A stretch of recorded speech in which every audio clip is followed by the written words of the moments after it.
আসসালামু আলাইকুম viewers, welcome to my channel best cook recipe. আমার আজকের রেসিপি হচ্ছে বাটা মশলায় সহজ উপায়ে মুরগি ভুনা। যারা নতুন রাঁধুনি আছেন কিংবা ব্যাচেলার ভাই বোন আছেন, আশা করি আপনাদের উপকারে আসবে। তাহলে চলুন দেখে নেওয়া যাক। মুরগি ভুনা করার জন্য একটা প্যানে দিয়ে দিচ্ছি হাফ কাপের মতো রান্নার তেল। তেলটাকে গরম করে নিয়ে দিচ্ছি তেজপাতা, 4-5টি এলাচ, 3 টুকরো দারুচিনি। এবার গরম মশলাগুলোকে কিছুক্ষণ ভেজে নিয়েছি। এখন অ্যাড করছি 1.5 কাপের মতো পেঁয়াজ কুচি। পেঁয়াজটাকে এবার ভাজতে থাকবো যতক্ষণ না সুন্দর একটি কালার না আসে।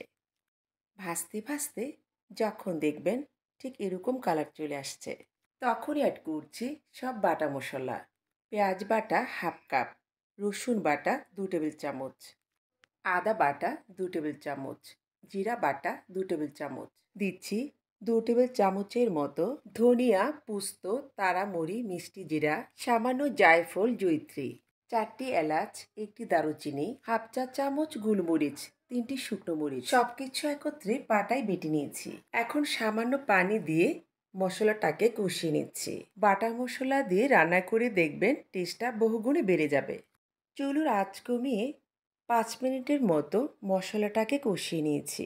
এখন অ্যাড করছি 1.5 চা চামচ হলুদের গুঁড়ো, অ্যাড করছি 2 টেবিল চামচ লাল মরিচের গুঁড়ো, অ্যাড করছি 1.5 টেবিল চামচ ধনিয়ার গুঁড়ো, দিচ্ছি পরিমাণ মতো লবণ, আরও দিচ্ছি হাফ টেবিল চামচের মতো গরম মশলার গুঁড়ো।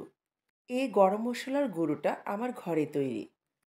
এখন নেড়ে দিয়ে আরও 5 মিনিটের মতো কষিয়ে নিচ্ছি। কষাতে কষাতে যখন দেখবেন তেলটা উপরে ভেসে আসছে, তখনই দিচ্ছি মুরগি। এখানে আমি 1.5 কেজি ওজনের একটি সোনালী মুরগি আমার পছন্দ মতো কেটে নিয়েছি। এখন নেড়ে চেড়ে সব কিছু ভালোভাবে মিক্সড করে নিচ্ছি। এবার ঘড়ি ধরে 10 থেকে 12 মিনিট চুলোর আঁচ কমিয়ে কষিয়ে নিচ্ছি। 10 মিনিট পর ফিরে আসলাম, ঢাকনাটা তুলে নিচ্ছি। এখন আবারও খুব ভালোভাবে নেড়ে নিচ্ছি, যেন লেগে না যায় সেটা খেয়াল রাখতে হবে। মাংস রান্না করতে হলে একটু সময় নিয়ে ধৈর্য ধরে রান্না করবেন, অর্থাৎ কষানোটা ভালোভাবে কষাবেন, তাহলে টেস্টটা অনেক ভালো পাবেন। কষাতে কষাতে দেখবেন মাংসে দারুণ একটা কালার চলে আসছে, তেলটা উপরে ভেসে আসছে।